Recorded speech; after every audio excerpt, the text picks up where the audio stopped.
Here we are back again. It is a beautiful day, Saturday, May 16th, the third day of the Jena Festival, the last Frameless Forum session. Before we then go into the last film screening sessions and talk about film and FullDome, I'm so happy that we get our friend from Canada, Sébastien Gauthier, as our partner via Skype. Sébastien, can you see us? Can you hear us? Hello, hello. Yes, loud and clear. Bonjour, bonjour. Bonjour. Comment ça va à Montreal? Ça va. Ça va bien. Ça va très bien, merci. Thank you for not challenging to have more of my limited French to put online here. Sébastien is one of the key figures of the Canadian FullDome scene. We've seen many things, and I do recall last year's FullDome Festival, his film EXO, Are We Alone, won the FullDome Festival Full Feature Award. Congratulations again, you got a wonderful Janus. Thank you. That's Sébastien as a FullDome artist and producer. So maybe you can just go into personal biographical storytelling. What happened after Are We Alone? What happened before? What is happening now? What happens in the future? So only a few very simple questions to get you known to the audience, Sébastien. Yes, a lot happened since EXO Are We Alone, because I used to work for the Montreal Planetarium, where I make a lot of films, including EXO, but Aurorae, One Day on Mars, directed by my colleague Maxime, a film that I produced. So over the last 6 years, I was involved in about 12 films, and I produce or direct 6 of them. So it was a very fast pace. But a year ago, I left the Montreal Planetarium to become an independent producer and FullDome director. So I'm now working on a new project. It will likely be a film on eclipses and solar eclipses. The next big solar eclipses that will occur in North America will be in 2024. So I want this film to be ready for 2024. So I'm now looking for a partner for this. And in the meantime, in the last year, I spent a lot of time improving the workflows, exploring new ways of filming for 360s, and there was a transit of Mercury in front of the sun last year, so I filmed that with telescope, but I also filmed that in 360. So I was in Quebec City in a beautiful location, so I filmed in 360. So I'm still in the dome business. That's good. It seems you are one of the people that are trained astronomers who saw the potential of bringing astronomy into the 360-degree realm. And so obviously when you have subjects like Mercury transit, solar eclipses, that shows your astronomical background. At the same time, you take a deep interest in the art of 360-degree narratives. So what can be said about how you evolve yourself or see the evolution of the genre of FullDome to a deep understanding of the specifics of 360-degree storytelling?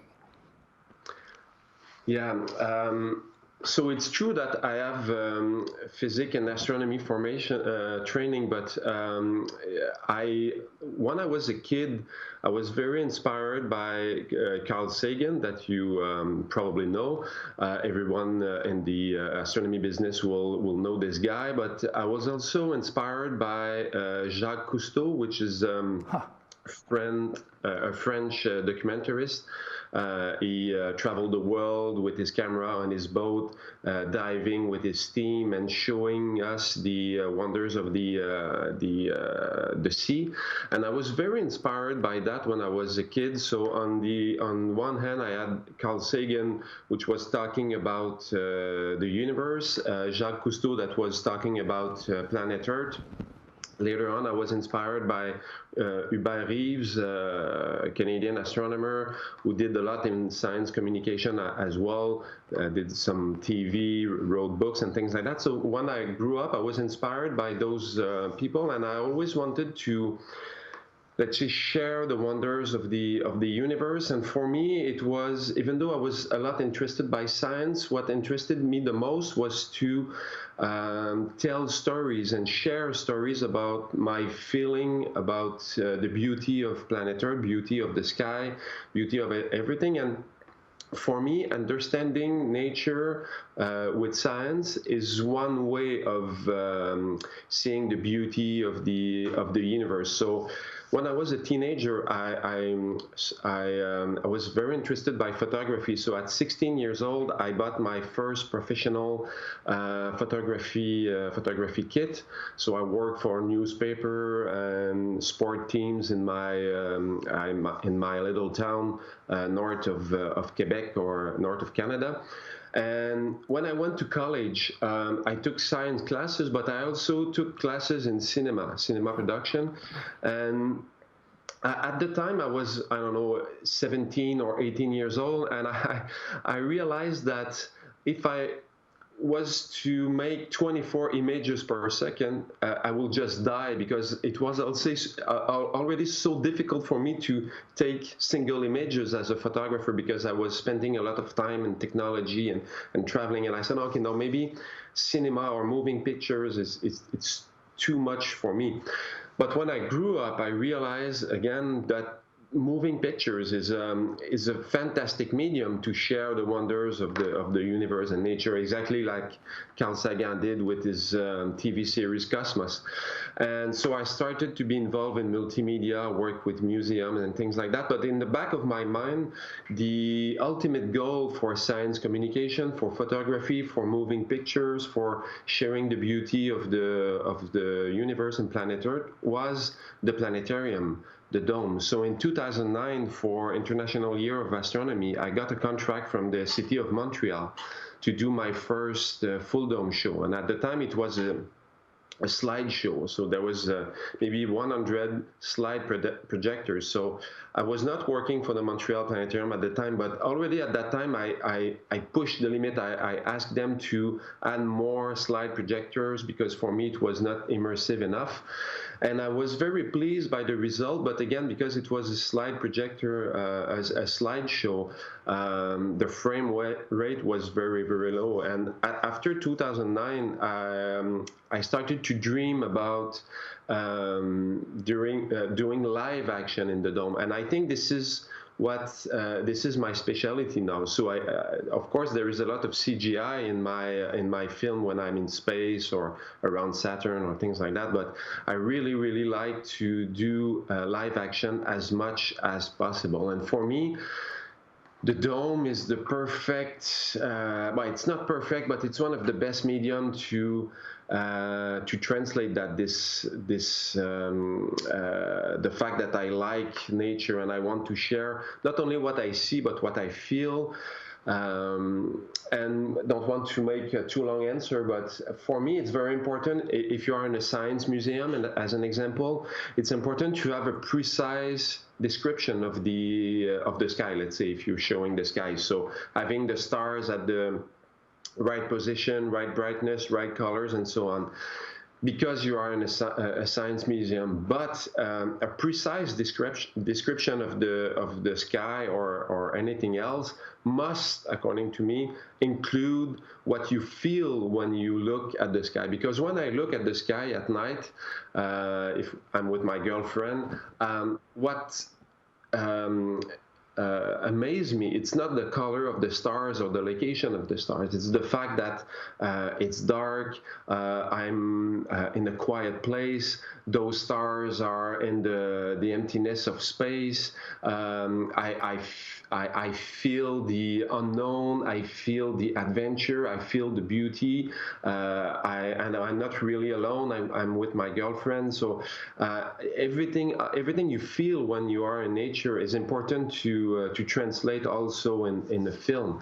And I always say that when you look through a telescope, you see the stars, but you see them even better when you close your eyes. So that's the power of the imagination. It's the power of the stories. So it's important as well, if you are in the dome and you're watching a film, it's important that you, well, I hope that my audience is keeping their eyes open, but they need to travel, they need to dream as well. So it's all that. It started by the